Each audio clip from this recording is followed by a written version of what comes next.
So, again, Tristan, sometimes you need to think like an animal rather than just following the tracks. Be the leopard, Tristan, be the leopard.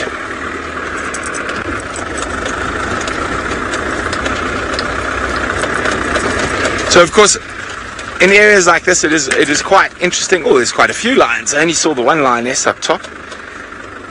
Okay, let's see. We've got one lioness right up top. That's the one I spotted first. Now, this is quite interesting. Yes, here we go. There's some up there. There's a little bit to the left. There we go. There's the first girl. Now, let me get a bit closer just now to see how fat they are. Oh, there's a male as well, and he's very well camouflaged. So there we go. Right in front of me, actually. There we go. So there's 4 lionesses that I can see. And you can see they're spread out on the hill, and it's a perfect spot because the wildebeest are not far from them at all. And we've got a male who is very well camouflaged. Off to the left slightly from the girls, so directly in front of me. There's a termite a little bit to the right a bit more. There we go. It looks like a male, just looks a bit bigger. Well, let's get a little bit closer, but before we do that, you can see they're in a perfect spot here. The wildebeest are literally around them. So if you look to my right, you can see there's wildebeest very close by, spread out over the plains that they've shortened. But let's get a little bit closer and see if we can figure out which pride of lions this is.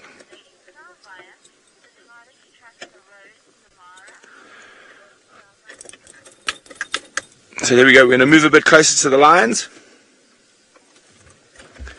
see if we can figure out which pride it is.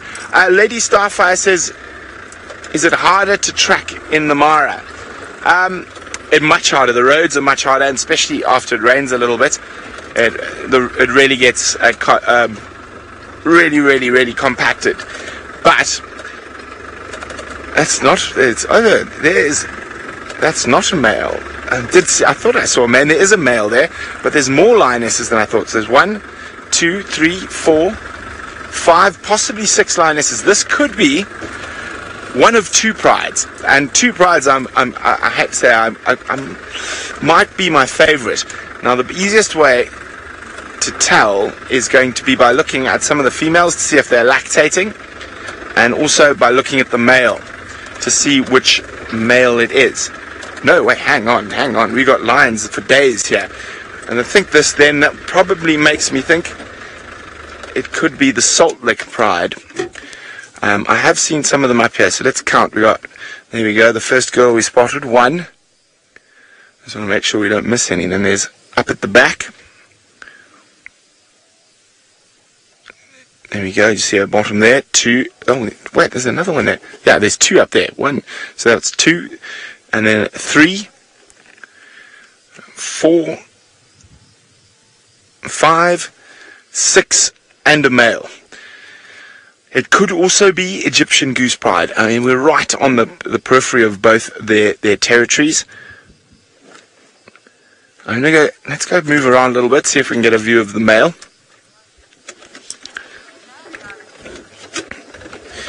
Oh, this is a young boy. This is definitely Egyptian goose. He's given away which pride this is. Now, these prides split and get back together so often, it can sometimes make it quite tricky. But while we move around to see if we can find out which big male it is, let's go to Taylor, who's trying to take off on Chitwa.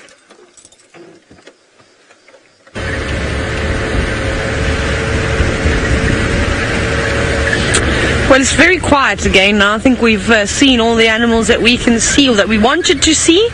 We haven't really seen too much else. We're just on Chitwa airstrip, just taking a little sunset cruise. I don't know where we'll go. I might bumble up and down 1 or 2 of the roads, but unfortunately that'll have to be the end of Chitwa Dam for us, as they're setting up a sundowner stop at 5:30. Well, they've started prepping it now, and we need to be out of that area. It's a nice surprise for the guests. So I think like I said, we'll bumble up and down 1 or 2 of these roads, and then probably start making our way back towards Djuma. I'm trying to think. No one's really said anything about the Nguhumas, so I wonder if the Nguhumas are not in Buffalo. There's lots of leopard tracks here as well, and lion tracks, but I think leopard tracks didn't look particularly fresh, and we know that the sticks were here too, so very old wind-blown lion tracks around here. Let's go down the next road. We'll have a quick little squiz. You never know really what's going to step out in the road in front of you. You never know, maybe a pack of wild dogs enters the show. That would be nice. I'd be very excited to see some wild dogs.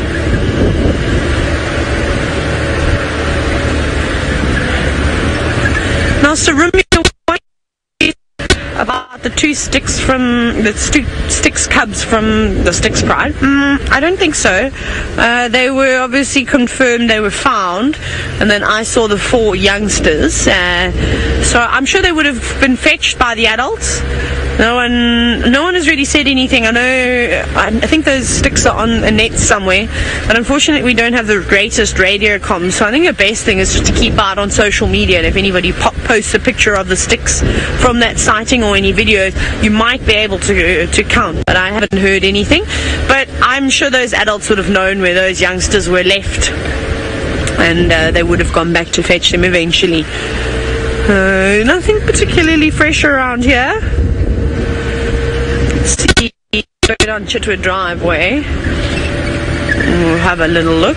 Some elephant tracks, but going in the opposite direction, going back down that way, and we didn't see any elephants from that side, so they must be off into the thicket. Please stay in my hair. Let's tuck the my mic cable back under my cap. Let's see if there's any birdies. Of course, we're always on the lookout for birds. Oh, that makes sense. It's falling out the car. Let's put that back. Nope, no one around here. No hornbills to see just yet. Odd turtle dove flying around. Not even an impala just yet. It's a pity too. It's nice golden light. Be nice if we had an animal to have a look at. But let's go across to Tristan, who's on Djuma searching for leopards. Well, Taylor, searching for leopards is probably an overstatement. I think we're looking, but we are having very little success today, which is the way it goes, I suppose. I think I'm going to just give it a break for a while, and sometimes when you get a little bit kind of frustrated by it and you start to get a little bit more desperate, you start to actually send out the wrong vibes. So I think time to just let it go, enjoy the beautiful sunlight that we've got in the late afternoon, go and check the Mulawati, go and check some of the water holes as it gets a little bit later, and then just get a spotlight out and do another loop around here on the way home, and maybe we get lucky. It's at this stage we've kind of given most of the day to it, and there's just tracks everywhere. It's difficult to decode who's who, where's where, and it's also in the most unfriendly parts of the property, so all these drainage lines and places where it is very difficult to access. That's the other side of it, is even if we had to find leopards in half these places, whether or not we could get a vehicle there would be anyone's guess. So I think let's just give it a break for a little bit and get some positive vibes back, and hopefully get it to see some other things, given that we've concentrated so much on tracking the last 2 drives. It's also been quite quiet though. I've driven around and haven't really seen too much. I haven't seen any kudu or nyala or bushbuck or anything like that. It's just been that impala herd that I heard earlier. I haven't seen any signs of other animals. So now I believe Brent Smith is really whipping out the big guns today, and he's solidly putting in a big performance, and he's found himself a scrub hare. Yes, well, see, they're much harder to track and find than leopards, Tristan, scrub hares.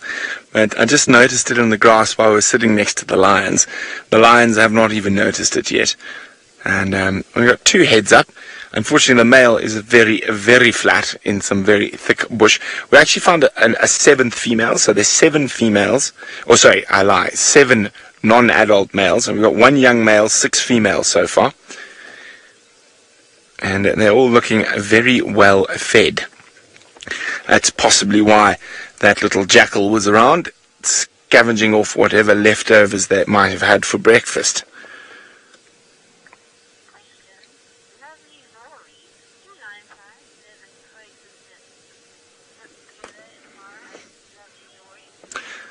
Hello, lovely Laurie. I hope you're having a lovely evening.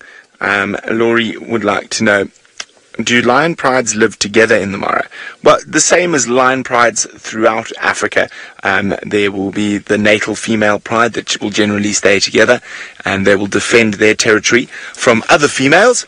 And the males' coalitions often have multiple groups of females that they lord over, and up to 3 or 4 prides in some cases, depending on the size of the coalition. Oh, we got standing up. Well, he looks like he didn't get as much as everyone else.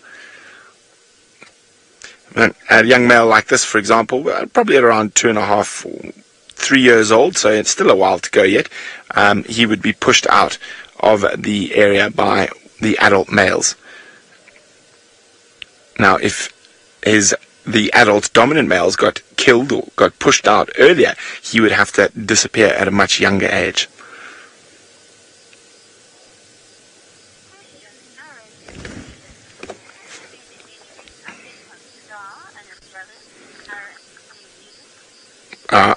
Aaron in New Zealand. Aaron's wondering if there have been any recent updates on Scarface and the other musketeer. See, now it's so confusing. Got musketeer lions and musketeer cheetah. Well, the musketeer lions, Scarface, Hunter, Morani, and oh dear, Tsikyo. Yeah, thank you, Kirsten. Yeah, they have been seen a few times on the other side of the river, and they haven't been in the triangle side for a bit, but that doesn't mean they won't be back. So yes, they'll be around, I'm sure. They all seem to be doing quite well at the moment. So last update I heard all is well in musketeer territory. Well, controlling those crossing points, of course, there's lots of food around them at the moment.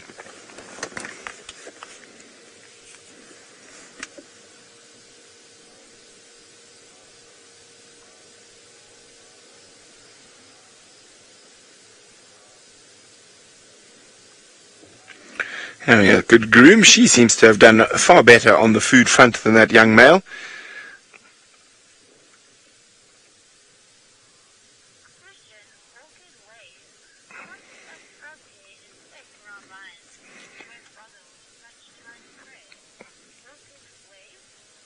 Orchid Wave is wondering about our little scrub hair friend.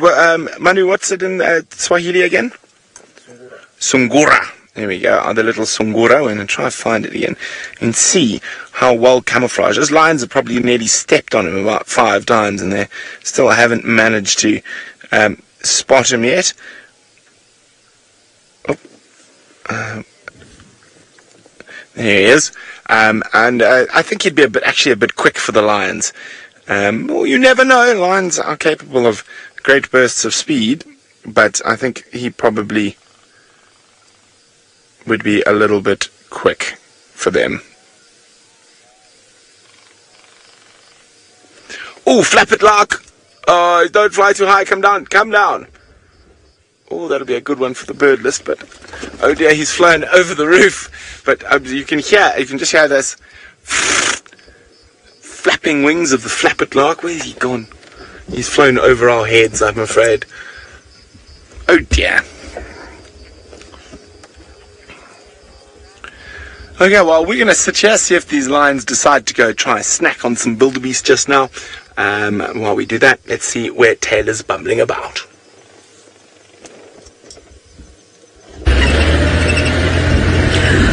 Hello again, everybody. We're still just driving. Doesn't seem to be many animals out and about today. Everyone's gone home. Maybe the herd of elephants will come back though, because they marched on into Torchwood. They disappeared and crossed the road before I could even get onto Gowrie Main. They were running. They might come this way. I don't know what their sort of general thinking was, why they didn't really drink at the dam. It was very, very sort of brief. Some of them didn't even have wet trunks. They didn't even get a chance to have a drink, so they might have to stop at another dam a little bit later. We're on Cheetah Cut Line now. I haven't decided what I'm going to do, if I'm going to go down maybe Mumba Road, or if I'm going to go on Leadwood, or if I'm going to go up towards Buffelshoek Dam. Sep, what do you want to do? Yeah, let's go look at Buffelshoek. And you can go and have a look at Buffelshoek.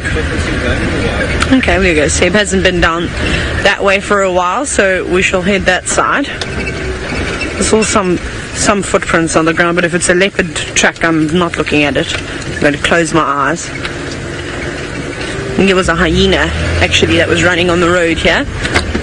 So it actually seems fairly quiet, although I'm actually on the wrong radio channel. That's probably why that would explain the quietness. Let's turn that up. So I haven't really heard what's going on in the north. They've just found some lions by the sounds of it in the nets. I think the Styx Pride, as I was saying to you earlier. I haven't really heard any updates from the west. It's been a fairly quiet 24 hours. Well, not quite 24 hours, starting from this morning. Little clouds, they're starting to go away now. Hopefully that's the end of the weather. Hopefully that wind disappears, because there's a serious nip in the air. We don't like that. We want the warm weather. We like our warm winters. I'm in shorts though, so I suppose I can't really complain. It's not that cold, but it's not particularly nice either. So who knows? I wonder what the temperature's going to be tomorrow. Maybe we'll have a little squiz at that at some point.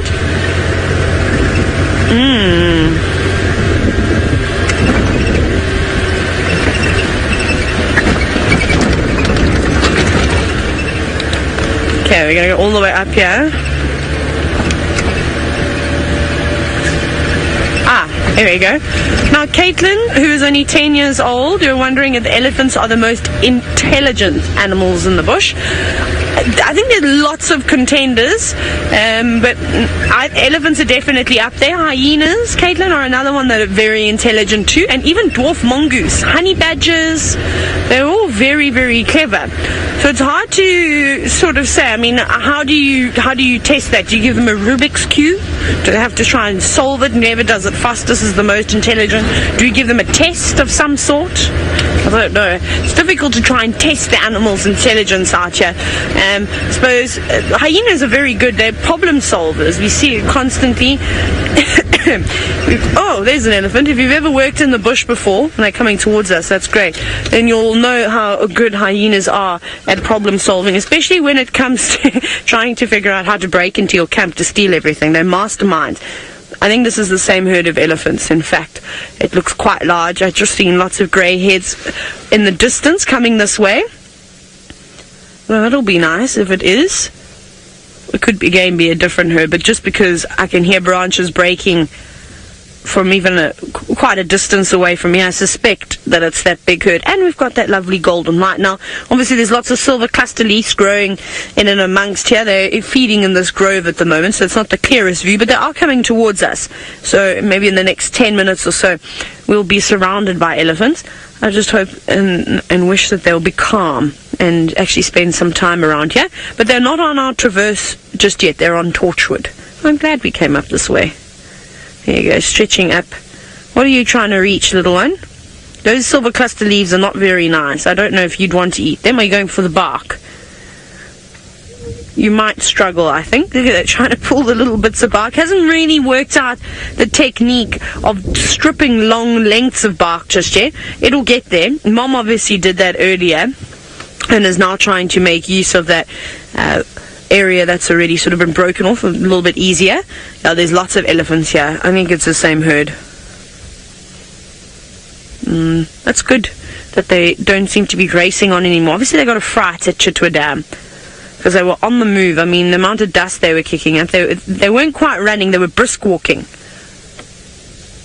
Whenever I see elephants also walking like that, they remind me of Mom's club, running club. Well, not really running club, but with the sweatbands on, knee-high socks, marching down the streets. Well, that's exciting. Right, we're going to sit with these elephants for as long as possible. I'm going to send you across to Tristan, who has got, sounds like Genet Jackson.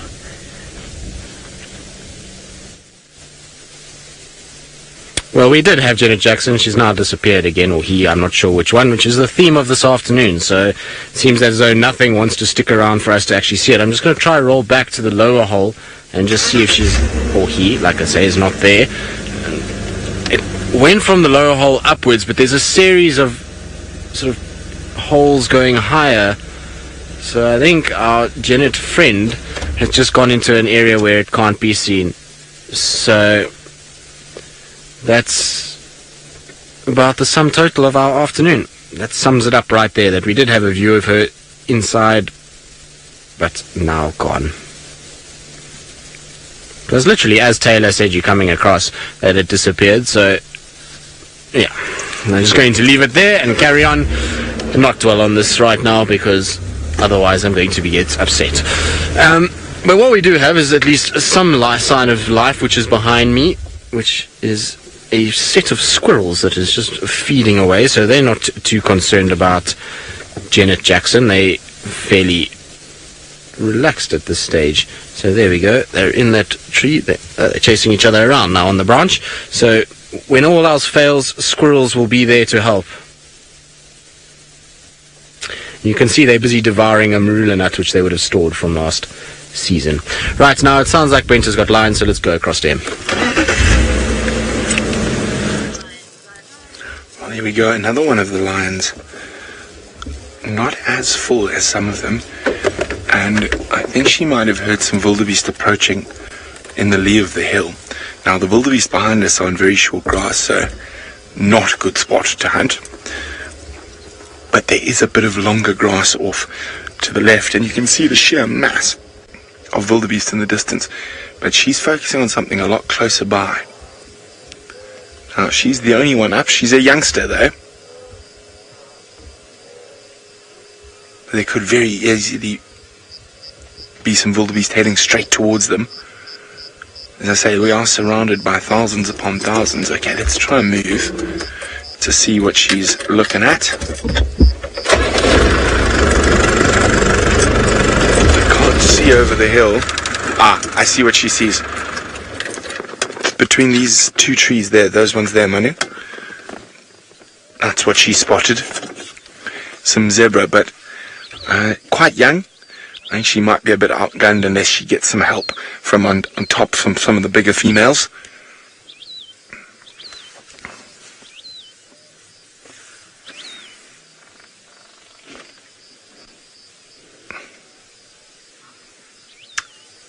And I think she's been spotted.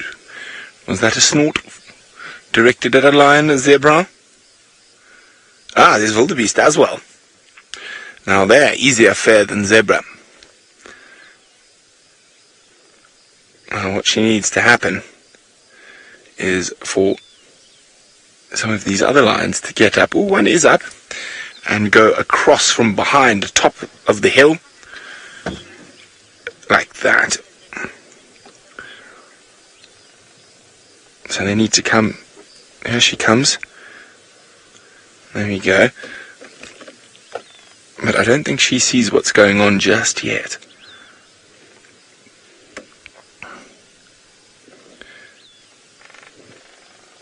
Oh, a flappered lark's back. Quickly for the bird. Is he, you can get him, or is he too high? No. Oh, there he goes down. And he's landed. Ah. But we've got a lioness on the move. Birders, you're going to have to wait for your flappet lark Mora tick. There we go. Also quite young.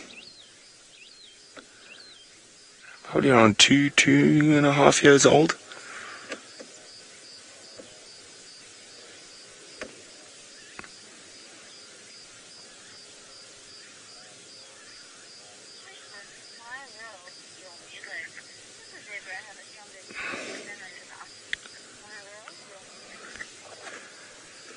So, My World, Your Music wants to know, does a zebra have a stronger kick than a wildebeest, I think I heard? Yes, most definitely. They are a lot more dangerous to take down than a wildebeest. Oh, than a giraffe. No, definitely not. A giraffe's wildebeest. There we go. Now you're using your noggin. Now let's hope the other lionesses pick up on her body language.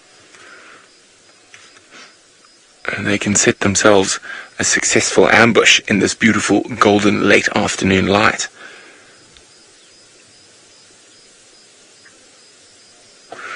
Okay, we need to reposition because if we're going to miss what's happening, so I need to get around the other side.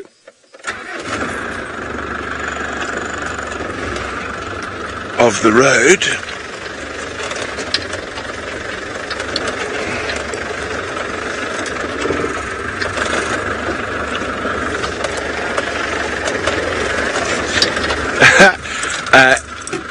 So this is quite funny. So we have David, who's our chef, sitting up at our camp. And David wants to know, is this really live? Yes, David. Hi, David. What's for dinner, by the way, David? I'm quite hungry already. David's waving back. Okay, David. What's for dinner? Chicken. Yum, yum. Chicken tarragon. Sounds delicious. I can't wait. But now let's see if we can see the lions find their dinner before Manu and I found ours. Ooh, I don't like rocks. Bouncy, bouncy rocks. So normally I just drive there, but I don't want to drive too close to the lioness. She's over there, so I'm gonna get round into a good spot. So while I do that, let's go to Taylor and a great grey pachyderm.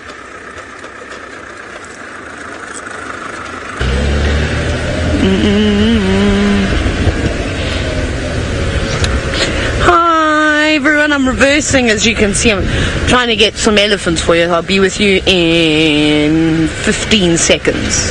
10. No, I'll just stop counting. Hi elephants. We saw Needle, our elephant, the elephant with the long, very pointy tusks, so she's made it back to the herd. Hello, girl. Do you mind if we come and say hello? Would you have a problem with that? No, you seem very relaxed. Yes, you're all nice and calm now. I'm sorry that you were so distraught a little bit earlier. Isn't that so sweet? You can't go up that way. Careful, you're too big to fit through Mom's legs. This little boy, Hashem, he's very sweet. No, I'm not convinced that it's one family herd, because everybody's very sort of split up here. It's actually Mom, all the adult females and their offspring hanging around together. So there must be a couple of different family groups. So you're going to have a suckle for us. It'll be very nice if you suckle in the golden light. This calf's not a particularly young calf. Actually also quite tall. I didn't really see any tusks protruding, but maybe I missed that. It's probably just over a year old. Maybe a year and a half. Now, Sinak, you're wondering if or how do mother elephants communicate with their calves? Do they use infrasound? Most certainly. It obviously takes those little ones a little bit of time, I'm sure, to learn on how to understand the language that elephants speak, just as kids learn to talk. Remember, they've got to learn how to trumpet and do all the same things. So it'll be through body language. I think the most obvious one in terms of obviously a young calf trying to locate its mother will be sense of smell. I think that plays a huge role. And then as they get older, then the communication of the infrasounds will obviously come into play, but I don't think that they can necessarily understand it straight off the bat. But for the first 6 months of a calf's life, it very rarely leaves Mom's side. It's normally right there, and Mom doesn't normally let it out of her side. It's normally just after they get a bit older, they start to get a bit braver, and they start venturing away from Mom and spending more time following their older siblings around and playing with elephants of a similar age. But like I said, the first couple of months are spent really quite close to Mom's side. I actually wonder if this calf is not a little bit older and it's just a late developer in terms of its tusks. Normally, you can start to see the tusks protruding at about 2 years old. And I can't even see that on this one, but it's very tall. I'm just trying to think here. Maybe it's a bit older than a year and a half. Maybe it is closer to 2.5. And maybe it's just going to be a tuskless elephant. These types of things happen all the time. But definitely very thirsty little one. It also tried to have a drink of water because the tip of its trunk was wet, and it's going to have a wet mouth now as well. Look how patient Mom is being too. I mean, she was moving when we found them, but she realizes that her calf is suckling and he needs to drink a certain amount of milk every single day too, as well as him feeding on the vegetation. But the bulk of his diet will still be milk at this age. And she's tolerating him doing so. She's just feeding around her feet at the moment. But I don't think she'll stand still for too long, maybe a couple more minutes before she's had enough. And she'll move on. It's very peaceful out here. Very quiet, other than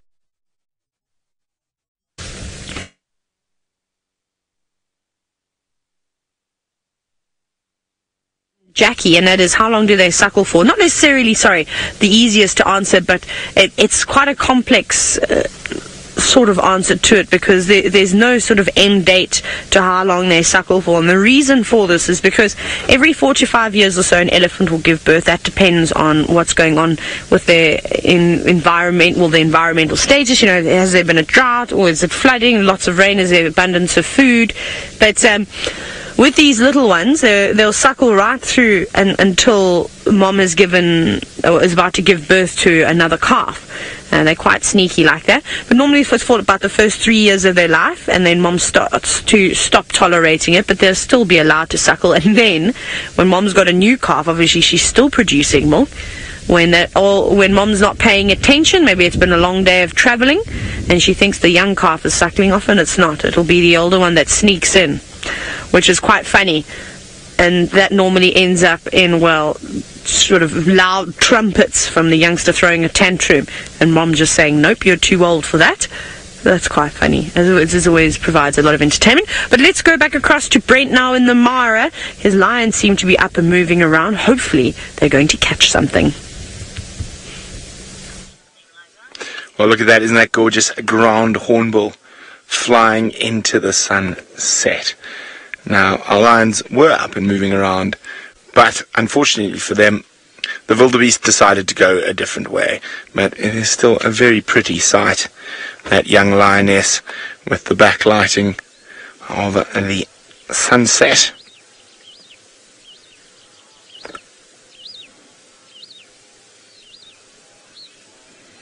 And we'll see the wildies stretching off. So those are the ones we saw, but they followed the zebra and are just walking on a line towards the mass that is off to the east of us.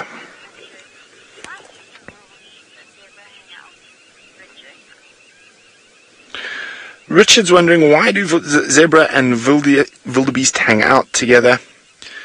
And it's quite simple, Richard, and is that they... Oh, sorry, I just thought I heard something. Complement each other. So zebras are bulk grazers, they munch along, and wildebeest are very picky grazers, so they prefer grass that has been munched on by something else first. And also just more eyes, less chance of being eaten by predators.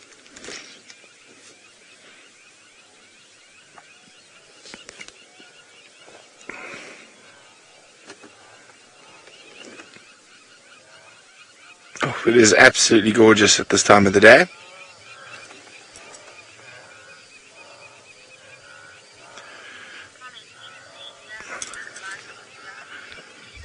Dina agreed, the light on this grass is absolutely gorgeous. And you'll see how gorgeous it is on that lioness who's just watching potential dinner disappear.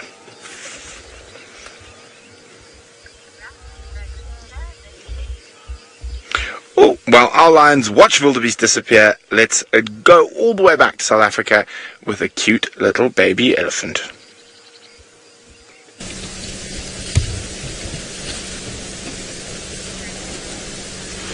So we're still with our elephant friends, and we're with that young calf that was suckling a moment ago, and has now taken interest in some vegetation that's growing along the stump. What have you found? You got grass? Yes. Or are you looking for roots? What are you looking for down there? Whatever it is, it must be very tasty, because he's spending quite a bit of time, and he's focusing now. Now, he can use his trunk relatively well. He even tried to throw a stick at one point. So he's definitely not too young. A little bit older than I thought. Shame, you're going to get your tusks developing late, or maybe you're not going to get them.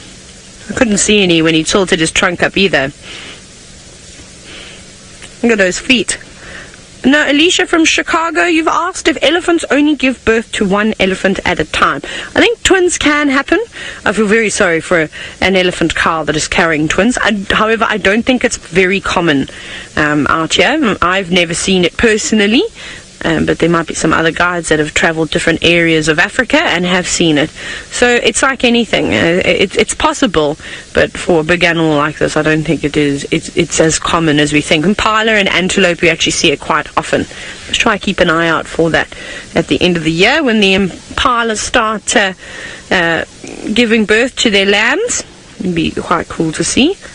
But they're so placid. I can't believe the change in behavior of this herd of elephants from when we saw them at the beginning of the show and how they were charging away and they were out in the open to now in a more sort of denser area and completely relaxed, stopping, feeding, behaving like elephants normally behave, which is quite nice. It's good to see that they can settle down.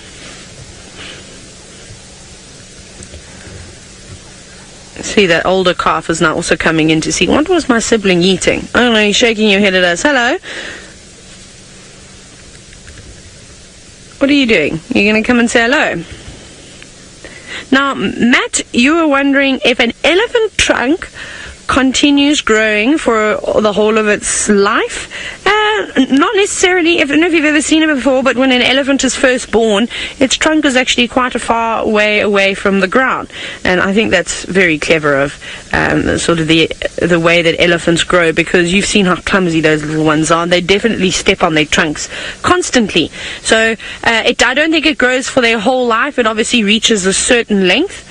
I reckon it grows quite quickly within the first few months of their life, and then it sort of stops. But the tusks, you can see on this young elephant calf, those will grow for their whole life. Obviously, they grow quicker while they're younger, and then as they get older, that growth rate starts to slow down. They're now walking right past the car. Hi, guys, come over here. We love you.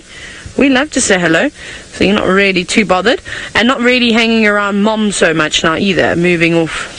You're going to go feed on some bush willows, but looks of it, are you going to break some branches?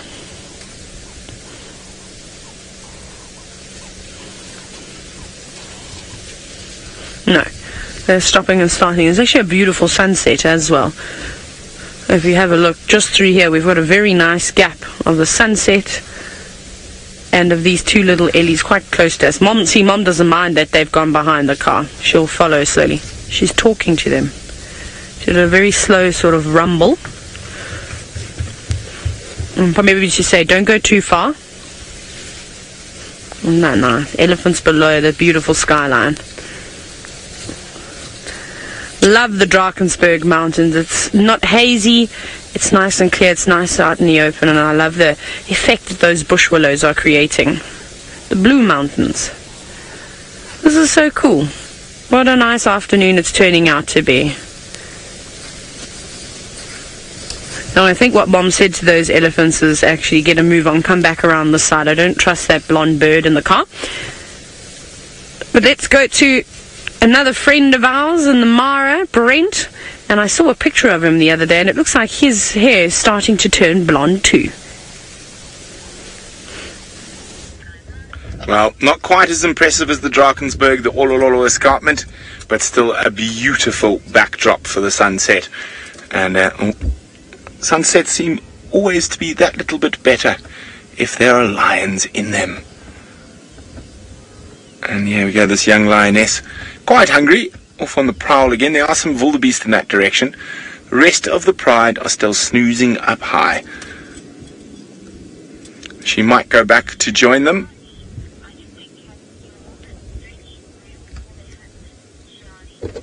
Johnny wants to know, why do big cats groom and stretch and yawn before they hunt?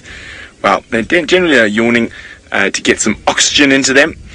The stretching is obviously to get all the kinks, because often they'll sleep for many hours without moving. And the grooming is quite an important social aspect of lion behavior, especially the allo grooming, the grooming of each other. That enables them to reaffirm the bonds of the pride. And being cats, they like to be relatively clean. Well, a lion being clean is, as I said, a relative term. They are quite smelly things, but they will groom as much as they can. So she's looking down. There are some wildebeest in that direction, in the long grass. You can just see their backs a little bit to the left. No, a little bit to the left, much closer. We just see their backs sticking out. There we go. having a good graze. And of course the lions prefer wildebeest in long grass as opposed to short grass. But I'd say they're in a really good spot at the moment, because from here they are able to go any direction and find themselves a good meal.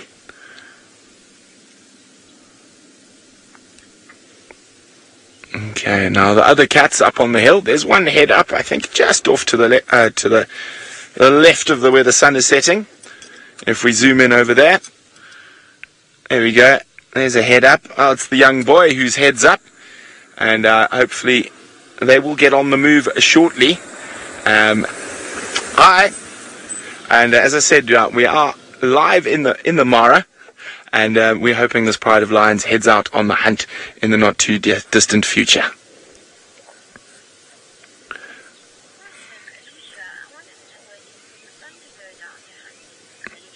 Alicia, welcome. Alicia's wondering if they are possibly waiting for the sun to set before they set off on their hunt. Well, not necessarily. Generally, lions do prefer to hunt in the hours of darkness, but they are, like all predators, opportunists, and will take any opportunity to hunt. And there we go. That young lioness is going to have a quick look at those wildebeests whose backs we saw just out of the back of the grass. But as I think, Alicia, they will definitely probably, or the rest of the pride will start moving as it gets darker. And she will probably fail. We've seen quite a lot of that this year. The younger lions getting a little bit over-eager. In the big masses of wildebeest, they do have some success, but I think here on the peripheries of the bigger herds, she won't be as successful.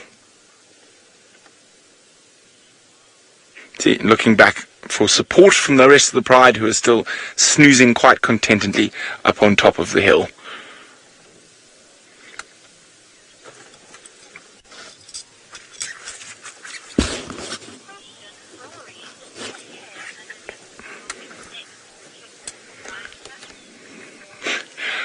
Laurie is wondering, is there Hare? Oh, we got some vultures up there. Leopard faced, there's a Ruppel's griffin, and looks like another leopard faced. Laurie's wondering if the hair on the wildebeest's neck is there to protect them from attacks by lions.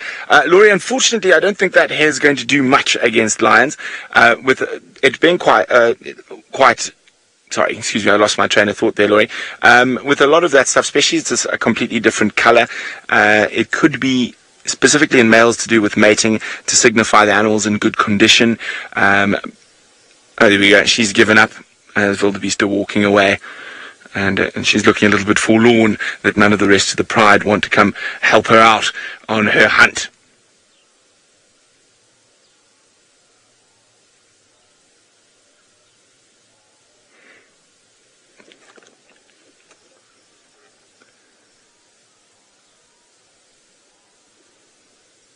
We can hear the wildebeest in the distance. Now, I've just got to do some flap repairs and things on this side.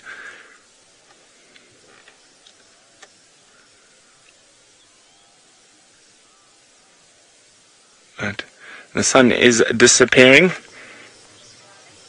But as soon as these lions are up and mobile again, we'll come back. But till then, let's go see what Tristan's up to back in South Africa.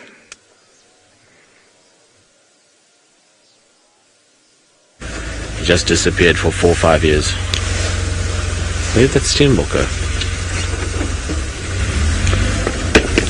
Now I was just trying to see if we couldn't get a visual of a Steenbok, but that too has disappeared. So I don't know what's going on this afternoon, but everything I try and find just seems to move away from us, which is a little frustrating. But what is quite interesting is that unknown male leopard, who I know some of you are trying to identify for one of the guys in Buffels Hook, has been seen again this afternoon with the female. So I don't know who the female is, and I wonder if those aren't the tracks that Taylor had this morning up near Buffels Hook boundary, because it's straight north from where Taylor had the tracks and not too far off the boundary, but it is a male and a female lying there. I don't know who the female is yet. They haven't said.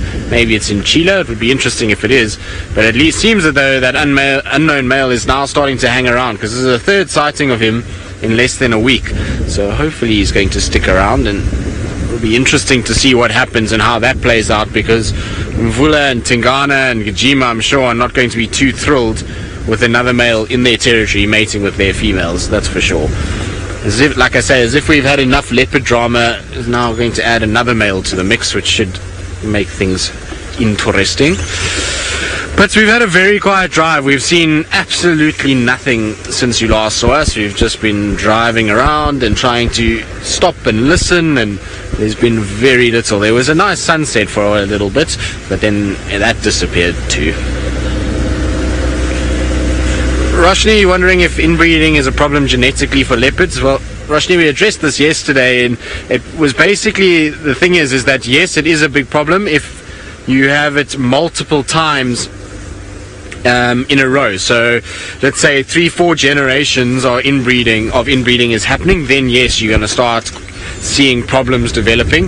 But if it's just once off, then no, the likelihood is, okay, let's see if this is going to stay, because this is quite a cool picture. I don't know if he is going to stay there, but over there is the head of a warthog that is just sticking out of his mound. Now hopefully he's not going to go in. Right there, Senzo, on the mound. Thank you. There we go. Now there's our warthog. He's having a good relax, and this warthog better be careful, because I've seen Tundi on that particular mound twice, and I've seen Tingana walk past there this week. So, oh, there we go. It's lost its nerve and run away. Now I feel awful, because that's probably where it wanted to bed down for the night, and me stopping where I have has caused it to run out of its burrow, which is not ideal. Oopsie. Right, so back to our leopard genetic story. So if they keep inbreeding, then yes, there'll be a problem, but if it's once or twice, then generally no, it's not going to be a problem. If you take cheetah, for example, so they have a few issues because of how inbred cheetah have become genetically. They're all very similar. The population declined too far, and they've had to kind of use DNA from a small population to then regrow it, and that's why their genetics are not good and why they've succumbed to a lot of different issues.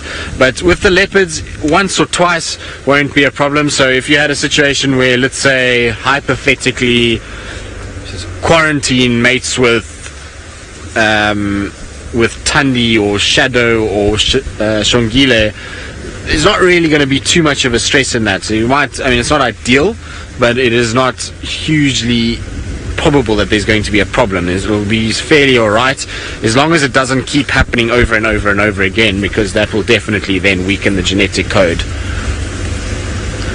Right, now I believe Taylor's meandered her way up and away from her elephants back towards Buffelshoek Hook boundary. I believe she's got some wallowing hippos. We do have hippos. They're very sleepy at the moment, and they better get their act into gear now, because it's becoming night time, and this is not the time for hippos to sleep. This is the time for them to wake up and be fantastic. But that doesn't look like it's going to happen anytime soon. They look very comfortable. But you can also see how Buffelshoek Dam is drying out quite a bit now. It's obviously fairly shallow around there. Their body's exposed. Although, on a day like today, that's actually quite a nice spot. To have a bit of water to keep you cool, but also to have your backs exposed and let the sun's rays warm them up quite nicely. So they look very comfortable. But it's getting chillier now, so perhaps they'll come out. Yes, you're giving us the evil eye, aren't you? Are you going to splash around? That's the blue steel look that the hippo love to give us. Oh, the other one's opening its mouth. That was a surprise. From fast asleep to wide awake. How's that? Now you're going to roll around? You tricked us. Hey, Seb? Yeah. How's that hippo leading you on to go to the other one because it's not doing anything? Sneaky. Very, very sneaky.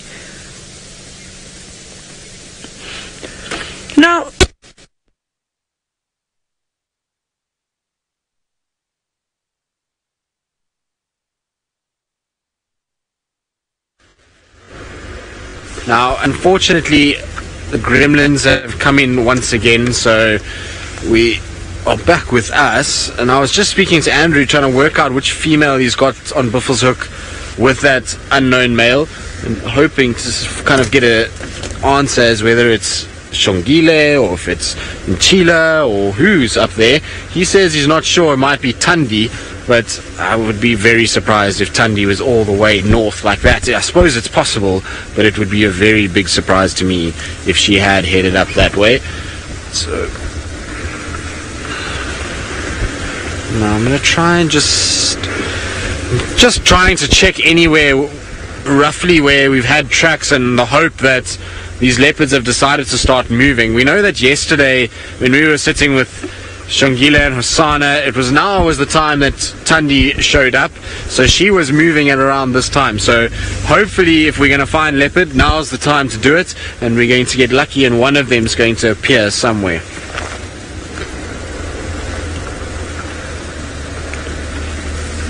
Lovey Laurie, you're wondering if Shongile would take the territory from Thandi? Well, if she was strong enough, and she could, most certainly she'll push Thandi. Leopards are like that. They try and push and push and push as much as they can to get as big a territory as possible. And the stronger they are and the more they're able to sort of dominate other females, the more likely they are to end up with a territory bigger and of their own. So if she could manage it and she could outmuscle Thandi, then most certainly she would try, and I wouldn't be surprised if in latter years we see that. At the end of the day, Thandi, remember, is a lot older than what Shongile is. She's got quite a few years, so there's a bit of experience that counts there. But as Thandi gets a little bit older, so her body starts to break down a little bit, it becomes harder and tougher for her, and that then opens the door for a younger, fitter female of Shongile. Maybe when she reaches 3-4 years old, she can then start really challenging and pushing and trying to then take back some of that territory, or at least push Thandi out of her own territory. And we've seen it with a few females. Safari is one. She ended up pushing way out of where she originally started. She originally started around Elephant Plain, Simambili, and by the time she died, she was hanging around Chitwa and Net's Little Gari. That's where she kind of finished up. So it was a big move from her pushing more towards the east as she got older, and her daughters and varying other females got stronger and stronger. Right, well, I believe Brent is still with his lions. I wonder if they're still eyeing those wildebeest on the horizon, but I'm sure he will be able to tell you exactly what's been going on, and let's hope there's a bit of action around the corner. There we go, there's a bit of movement up from the other lions on top of the ridge. Our lone lioness is still staring at wildebeest down the road, but the rest of the pride seem to be heading in the opposite direction to her.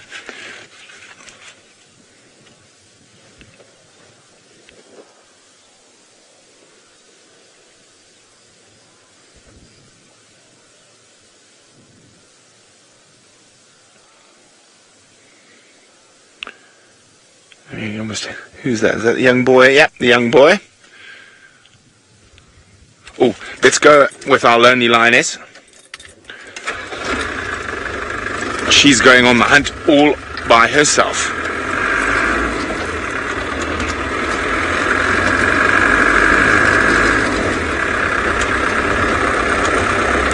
So she's just slipped in there, heading towards those wildebeest backs we saw a little earlier. Who knows, maybe she could get lucky.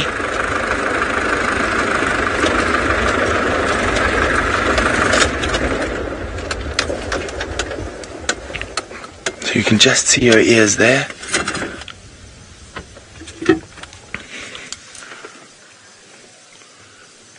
Now you can see how that little bit of grass cover really goes a long way.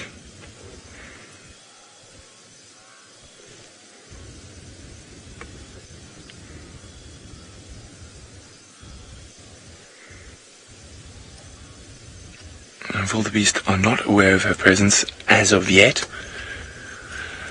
but it definitely would be a bit easier if the rest of the pride came and gave her a hand.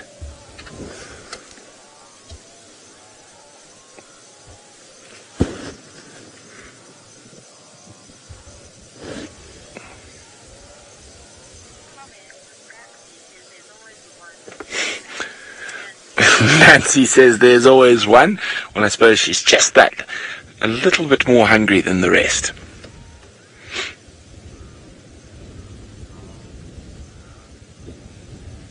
I'm just going to reposition slightly so I can... Alicia says, amazing how patient these guys are. They are very, very patient creatures. Even the young ones, but I'm just repositioning... the guides, well, thank you very much, Alicia. I just want to see if I can make sure where the rest of the pride are behind me and see her at the same time. No.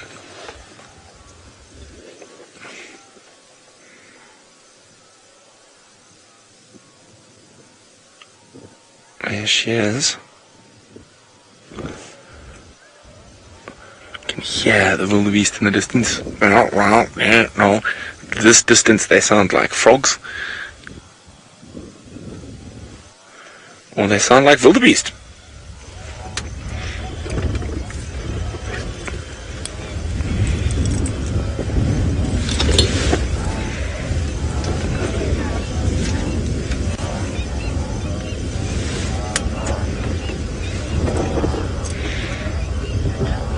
There we go, the wind is blowing that sound towards us.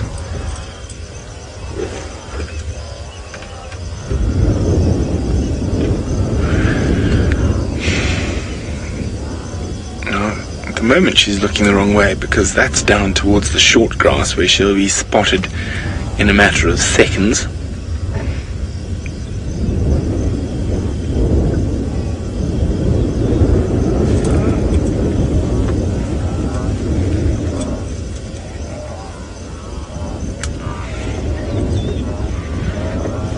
I'm going to go check what the rest of the pride are up to. While we do that, Tristan has got a big-eyed bird of the night.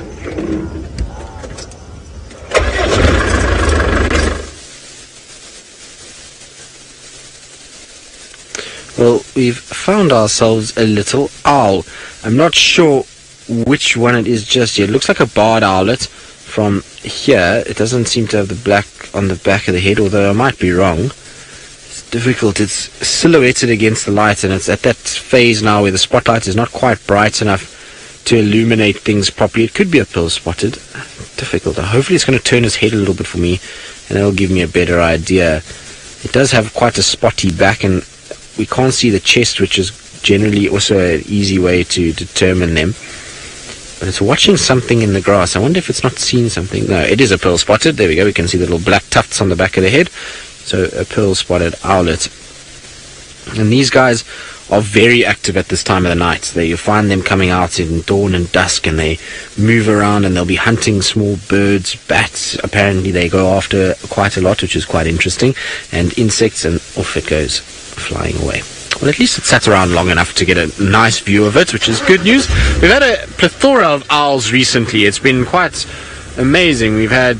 Taylor had that amazing Rose eagle owl sighting a few mornings ago. There's been scops owls around, barred owlets, pearl spotted owlets, and even the little white-faced owls have been around. I had a white-faced owl the other day as we started drive, and we were busy framing it up, and it then flew away, unfortunately. I was hoping we'd get them on camera because I love the little white-faced owls. They're beautiful, and they've got those bright, big orange eyes that are so eerie looking, particularly if you see them at night. So it would be really nice to get one of those on camera again. And hopefully I'll check around that area where I saw it. It was not too far from Treehouse Dam, so I will have a little scan around there again at some stage and try to see if we can't find them.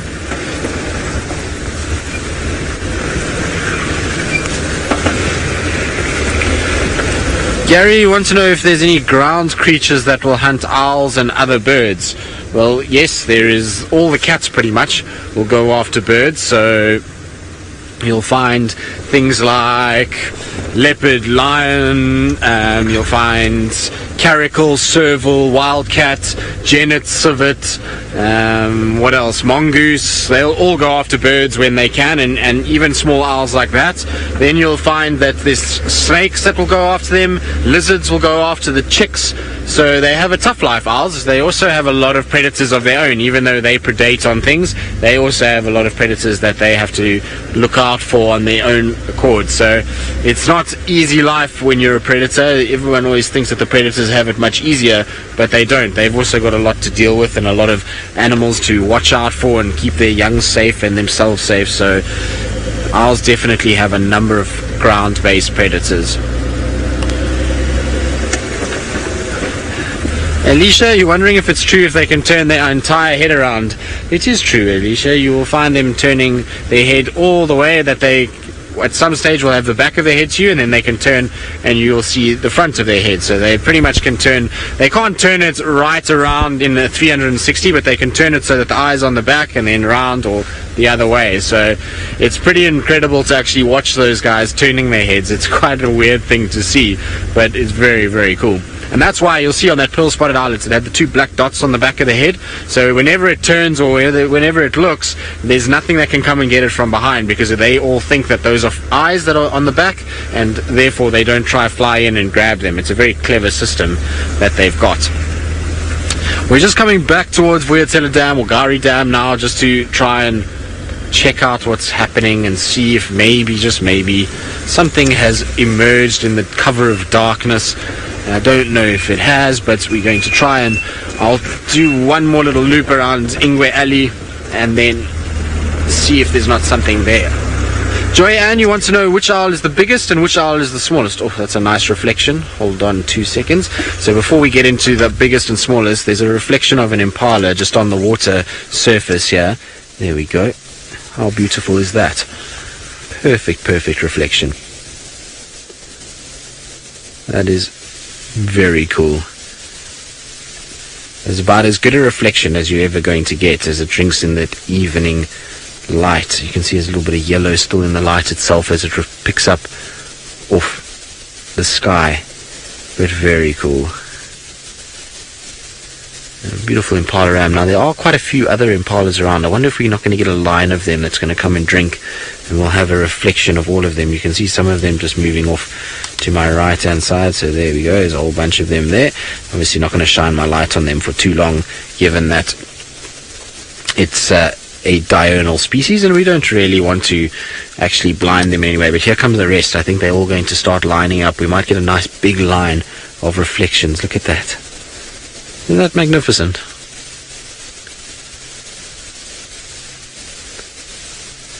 That's really cool. It just goes to show there's even beauty in the most common of animals that we see out here. It almost looks a bit surreal, as though there's a tear in space or a smudge over a picture and they're now just moving through that clear part of the picture. That's very cool. But back to our owls while we just appreciate our impalas and their reflection. So the largest owl that we see here is the Verreaux's eagle owl, which is a very large bird. It's the one that Taylor had a few mornings ago that I was referring to. You'll find that owl can get large. I think it weighs about 5 kilograms. I'll just check now and make 100% sure, but somewhere around there, which for a bird is very heavy. And then the smallest owl we get is the one you just saw now, which is the pearl-spotted owlet. So that's why it's called an owlet. It's a lot smaller. In fact, actually, the pearl-spotted, and I forgot about the scops owl. The scops owl is about a similar size. In fact, the scops owl doesn't get quite as large, if I remember correctly, as the pearl-spotted. Let me just check. So yes, the scops owl weighs between 60 and 80 grams, and the pearl-spotted 60 to 100 grams. So the pearl-spotted on the upper end gets bigger, but they're both on the lower end are very similar. So those are our two smallest owls, and then our biggest one is the Verreaux's eagle owl, which... So, sorry, it gets to 3 kilograms, not 5, which is about right, actually, when I think about it, because martial eagles are close to 5 kilograms. Well, that was absolutely beautiful. Sorry, Impalas, I don't mean to give you all a fright. I think me speaking slightly louder has given everybody a bit of a jump. You can hear baboons shouting now as well. I wonder if there's not something hanging around. But we're going to quickly watch what goes on and listen to these baboons and see if they shout again. And while we do that, let's go back to Brent and his lions in the Mara. Well, the male is up and the sun is going down. The rest of the pride have moved further to the south of us. But there's one very cool thing I just wanted to show you. There's a flying ants coming out of the black mound. Look at that. All that rain we've been having is spurred on an alate emergence. But we are going to switch now onto infrared, so we can see more of what's going on as the light fades. So let's have a look at those termites in infrared. Should be able to see a bit more. There you go, little black mound termite alates. Now, quite often they will come out at dusk or in the night, and one of the main reasons for that is they are such popular food sources, and there's a few less birds out at night who can munch on them, also a few less mammals. But it seems they're already under attack. Look at that. There's ants that are attacking them before they can even take off. They are such a high protein meal that everyone wants a bite of a termite. They are quite yummy as well. Taste a bit like peanut butter. And of course an incredible source of protein. So this looks to be like one of the males that we see also with the Salt Lick Pride, which is quite interesting because it does become very confusing, all the different lions around here.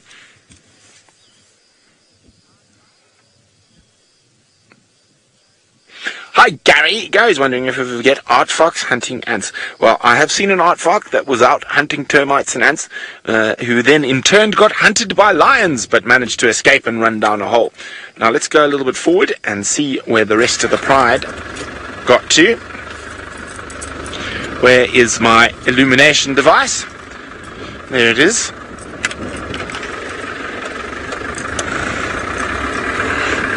Now, this is the one direction I was hoping they would not go in. Alicia says, do I know what peanut butter tastes like? She doesn't believe me. I do indeed. I've eaten peanut butter. I would just go to say, well, it's not quite as a peanutty as peanut butter, but it's a similar sort of flavour.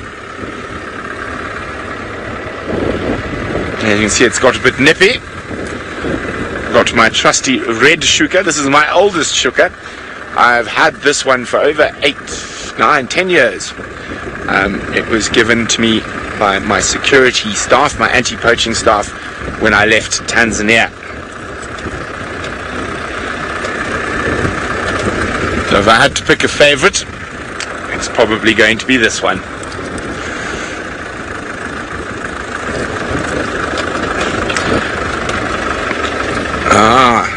There we go.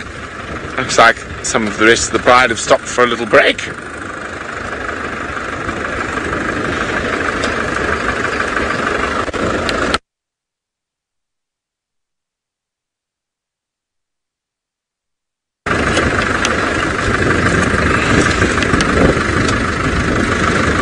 And we are not going to stick with these. This looks like, yes, it is the two young boys next to us here. And they look like they are doing, oh no, they're also going to move, but the girls look to be approaching a herd of wildebeest over there.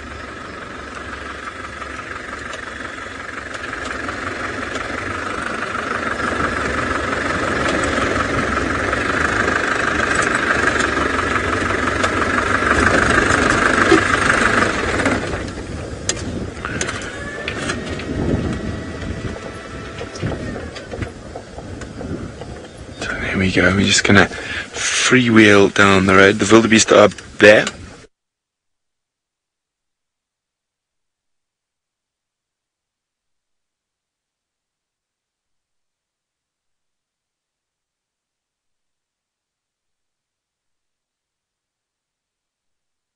During a specific mating season or at any time of the year. You can just have a look in the road in front of us, man. I want to see where those girls are. The front one, more, okay, I'm just having a look where she is. Well, James, no, lions will mate throughout the year, but only when the females are in estrus.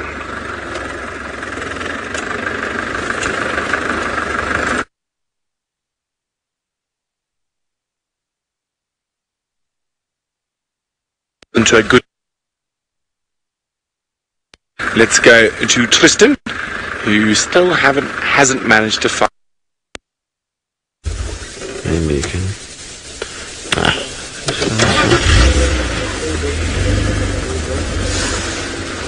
Now, we're just trying to get a better view of another little owlet, and I think it's again a pill spotted, so hopefully from this angle we should be able to see it nicely. Senzo, how's that? There it is. So another little pearl spotted owlet. You can see those black dots that I was talking about on the back of the head when it turns, and there you were asking about how if it can turn its head all the way. That was a pretty good example of just how far the head can turn. So there's the black dots. Are you calling for us?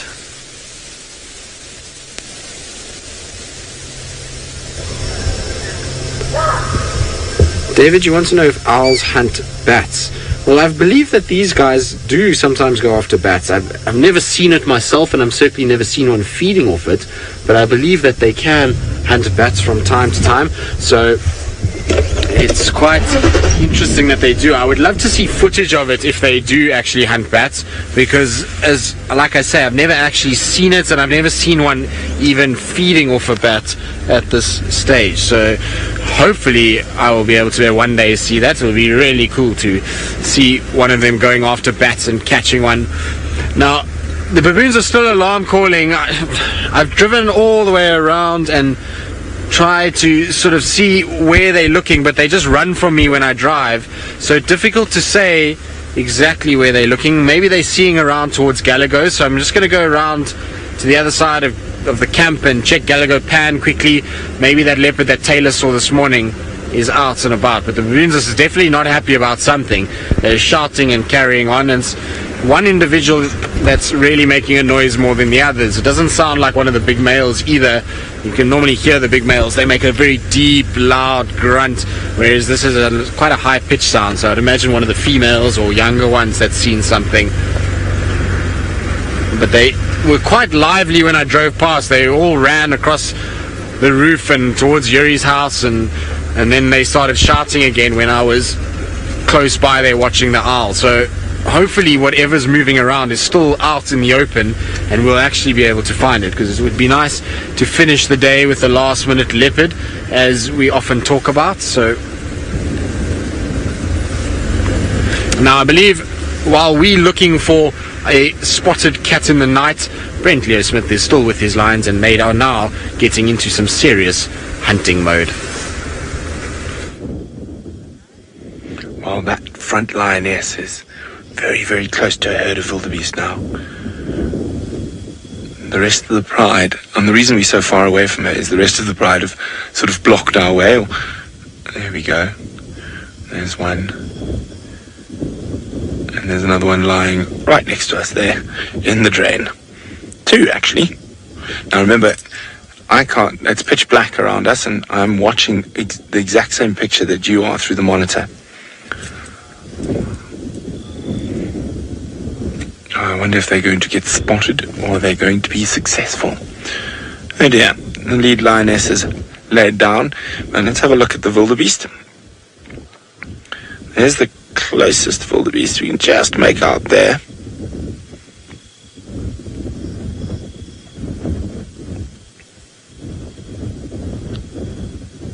Yeah, so there's a fair few there, a couple of hundred at least. The wind is not in their favor though from here.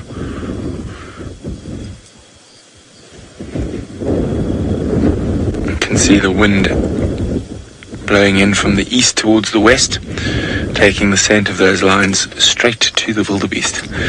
Now, it always depends on how those wildebeest react from that scent. Phoenix says, how can I see where I'm going? Well, I just drive by feel. No, of course I'm joking. So there's a little bit of light that I can make out where the road is from the grass at the moment, but the lions I can't see at all. So I mean, I can actually just make out there's one there and just see her, but the ones that are down in the road ahead of me I can't see at all. And there's another one right next to us coming from behind. Hello, just heard the sneeze.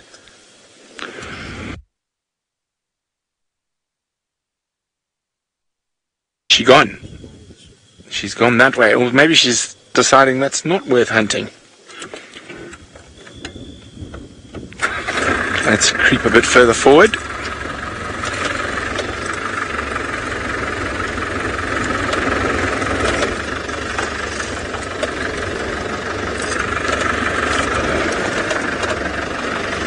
Hello, girlie.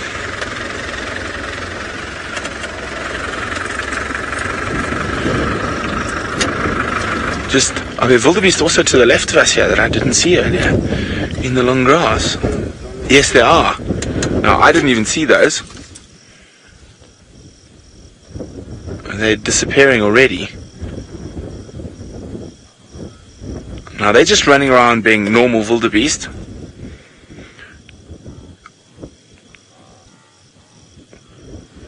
Brandon wants to know, what is the temperature right now? Oof, it's quite pleasant. It's a little bit chilly. I'd say probably around 20 degrees Celsius.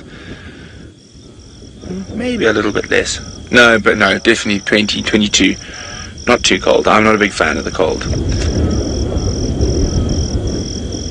Decisions. Wildebeest to the left of me, wildebeest to the right. Wonder there's a lioness walking right past us. Or was it the young male? I can't see in the dark. No, it's a big girl. There she goes.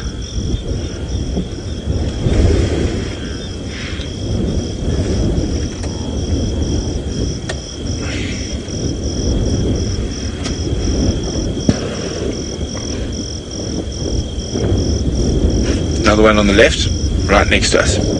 You just hear it pacing through the grass. Ah, it's one of the young boys. Oh, look out there further to the... Is that another lion? Oh, it's another one of the young boys. So there's two young boys here. Could they help and aid in this hunt by chasing the wildebeest onto the girls?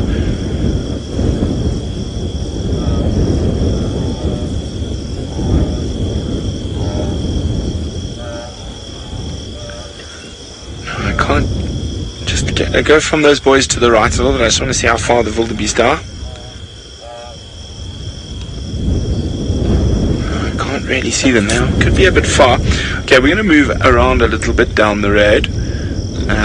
And while we do that, let's go see what Madam McCurdy is up to.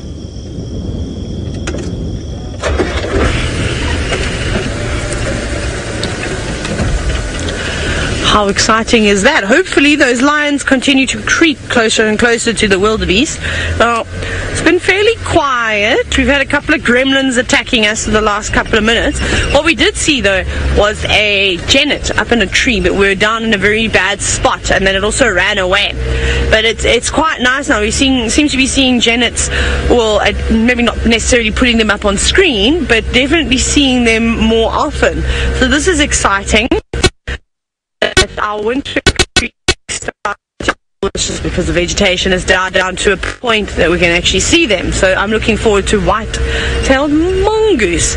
Now, Gary, wondering what on earth is a gremlin? Well, is a word that we use just to describe the technical issues that we can sometimes have. There are various types of gremlins. We get the wind ones. We've discovered what the wind gremlin was, by the way. Our antenna at Chitwa, after all that gale force, when she blown over sideways, so that explains the signal issues with any of the cars that will go towards Chitwa, but that will hopefully be resolved in the next few days. It could be from the stream not working, so lack of internet in camp, sometimes that goes down. There's quite a difficult process, of course, to bring you these feeds. I mean, it's one thing bringing your feed from South Africa. It's a whole nother story coming from Kenya. So it's quite interesting. So we just give them the word sort of gremlins, but we try and keep them at bay as often as we can. Now, Tristan's having some luck with owls. We've obviously had our turn. We were very lucky where we saw a pearl-spotted owl and a rose eagle owl in the last few days. I wonder what else we have for the last 10 minutes of the show. I wouldn't mind anything, really. I'd love to see, like I said, a white-tailed mongoose would be good. Even a porcupine. Oh, when last did we see a porcupine other than the one that Mvula was eating a couple of weeks ago? Mvula is one of the male leopards that we get to see every now and then. And so, Djuma's quiet today, but that's alright. I know what's going to happen is we're going to end the show and the leopards are going to come out in full force. Sounds like there's also some lions that have been found, but I think that's on Torchwood side, if I'm not mistaken, or in Buffelshoek, probably the Torchwood Pride. No word just yet of the Nkuhumas. They'll be around somewhere. They'll eventually come back. They must be on a kill. It would also only explain why no one has seen them for some time. I don't even know what road we're on. I think we're on Zoe's road, and we should pop out on quarantine. Well, that was the idea anyway. We're scanning up in the trees down on the ground. I think it's too chilly to find chameleons, but I'm looking down in the lower lying branches as well, but no luck just yet. But it seems as though lions are back on the move, edging closer towards those wildebeest. So let's go back to Brent in Kenya. Oh, they are indeed. Now they're surrounded by wildebeest, but they're not showing any sign of serious intent towards the herds just yet.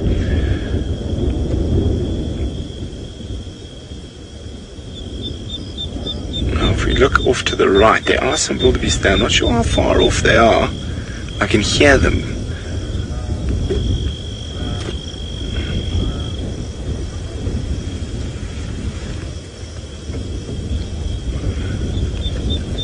There we go, there the wildebeest.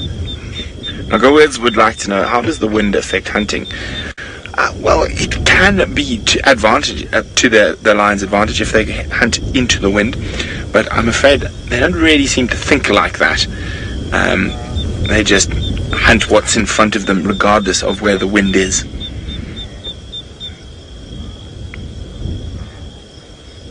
There's a lion about to walk past on our left. Hear something in the grass. Not quite with us just yet. And the wind has suddenly decided to blow much, much harder.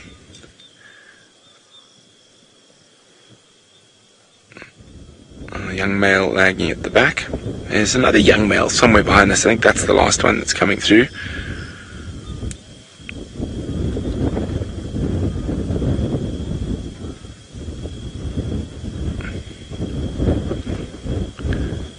Unfortunately, it seems I'm having a bit of a problem with my radio. But someone was asking, there's the other young male.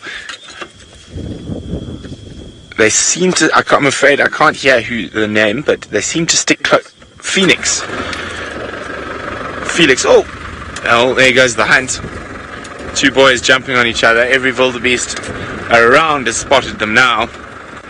But Felix, they do tend to sometimes stick to the roads. It's nice and easy to walk on.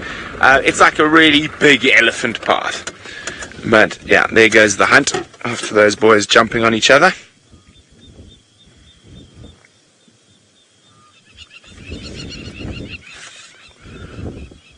And I can hear it, but I don't know if you're going to be able to hear it, but the snort of the wildebeest after spotting the lions. And you can see the whole body language has changed completely.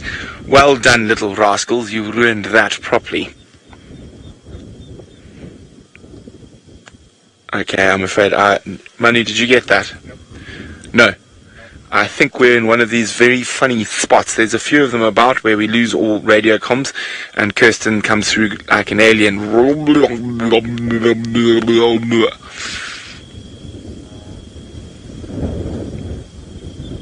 Although that's what Kirsten sounds like normally anyway. But I think the hunt is over. This lioness is just going to walk off to join. I'm going to keep following them for a little bit. See if anything comes from it. So while we do that, let us send you back to Tristan in South Africa.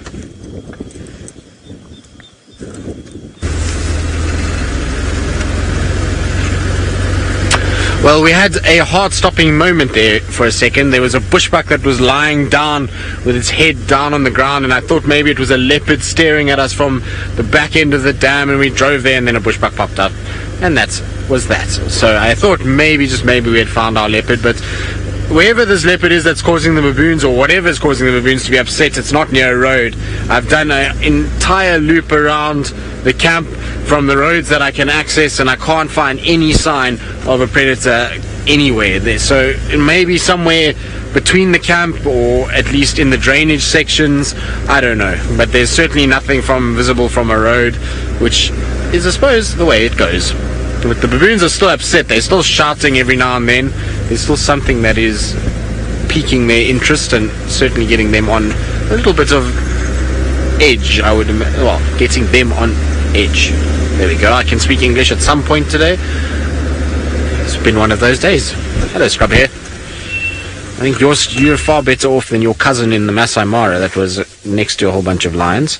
But there we go.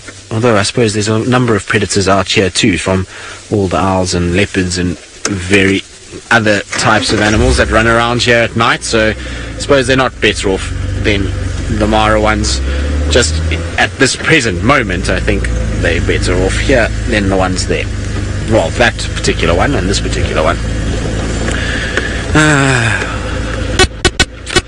But at this stage, unfortunately, no other signs that we can pick up. It's been a tough day at the office, so to speak. We've driven around, we've found tracks everywhere that we could imagine, yet we just haven't been able to turn up the goods. And it goes that way. Yesterday, I suppose, we got so spoilt, we can't really complain about it. And we've had such a good week with cats that it is the way it is, and so it's how it goes. What we have managed to find is a blonde-maned lioness that is slowly creeping. You can see its lights in the distance. It likes to drive around with lights on. So there it is in front. There it goes. Now behind those lights, there you can actually see the blonde mane glowing in the background. Look, there she...